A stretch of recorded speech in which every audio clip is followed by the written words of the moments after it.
pursued a strategy of fiscal responsibility, prudent governance, and sustained investment in development.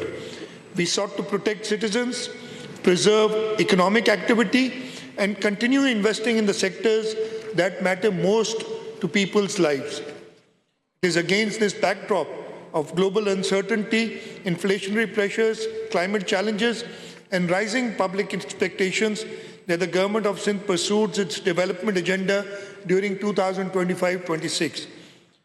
I now turn to the measures undertaken by the government to maintain fiscal discipline, strengthen public finances, and sustain development momentum during a very challenging year.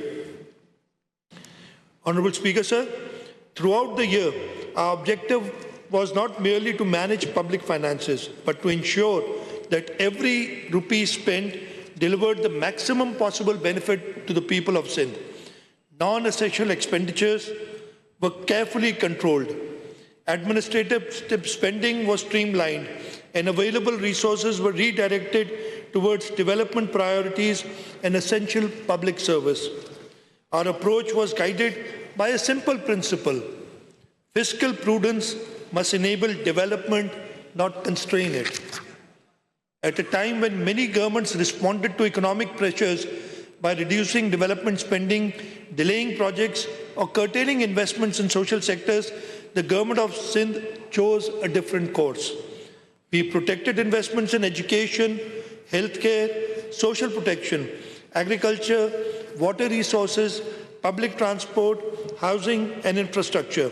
At the same time, we strengthened expenditure controls, enhanced monitoring systems, and accelerated governance reforms aimed at improving efficiency and ensuring value for money in public spending.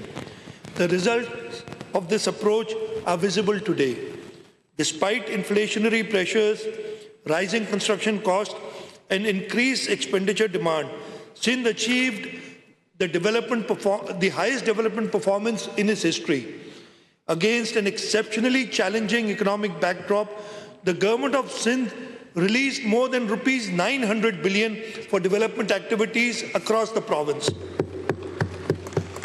Major achievements during financial year 2025-26 include completion of 952 schemes as per the following breakdown.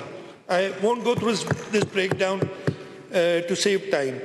This unprecedented level of investment supported roads, bridges, schools, hospitals, water supply schemes, irrigation infrastructure, public transport system, municipal services, and development activities benefiting citizens in every district of Sindh. These investments not only improved public services, but also generated economic activity, supported employment, and strengthened the foundation of long-term growth and prosperity. We believe responsible public finance is ultimately measured not by savings alone, but its impact on the lives of citizens.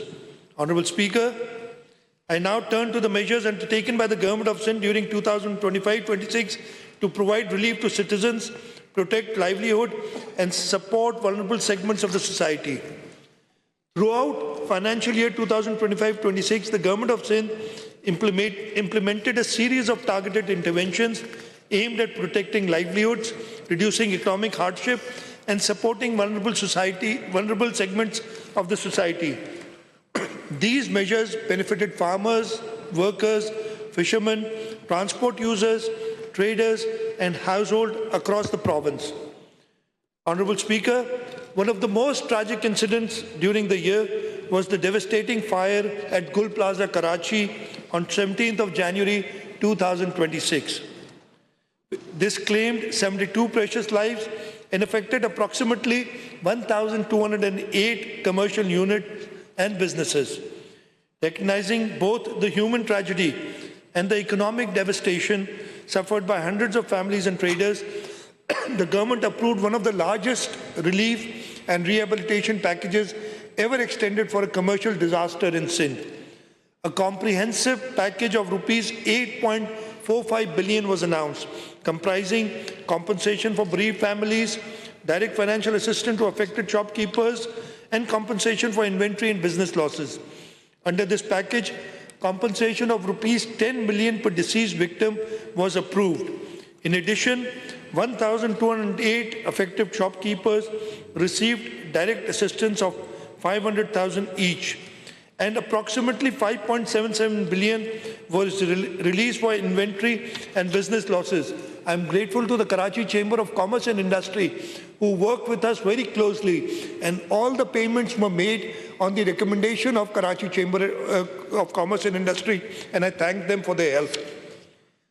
Recognizing the challenges faced by our farming community, the government launched one of the largest farmer support programs in province's history. An allocation of rupees 45 billion was made for wheat procurement and farmer support initiatives. Through the Sindh Wheat Grower Support Program, more than 336,000 farmers cultivating over 2 million acres received assistance through the Benazir Hari card. An amount of rupees 43.23 billion was transferred directly to growers, contributing to a 21% in wheat cultivation and a record 28% increase in wheat production across Sindh.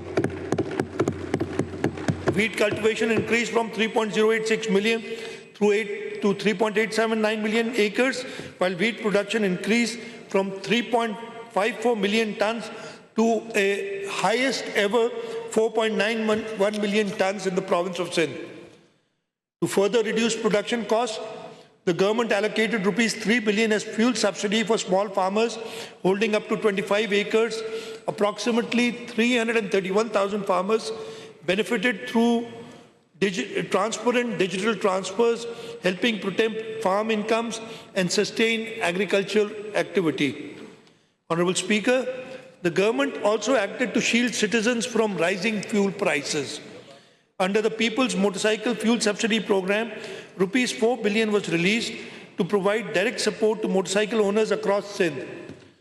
More than 660,000 beneficiaries have received assistance through a fully digital payment mechanism. Similarly, rupees 2.37 billion was released as fuel differential subsidy for public transport operators. This intervention helped maintain affordable fares and benefited millions of daily commuters throughout the province. Recognizing challenges faced by coastal communities, the government also provided rupees 515 million in fuel support for 2,819 registered small and medium fishing boats, helping sustain livelihoods and economic activity in the coastal district. Further, Sindh contributed rupees 807 million under the Pakistan Energy Relief Plan as a part of coordinated national effort to cushion citizens from rising transportation costs. Honorable Speaker, I now turn to the flagship achievements that have transformed communities, strengthened infrastructure, and laid the foundation for long-term prosperity across Sindh. These achievements represent communities restored, homes rebuilt, services expanded, jobs created, and opportunities unlocked for millions of citizens across Sindh. Sir, one of the most significant achievements of financial year 2025-26 was the government's ability to sustain development momentum despite challenging economic conditions. Sindh achieved, as I mentioned earlier, the highest development expenditure in its history, with more than rupees 900 billion invested in development projects and public infrastructure across the province.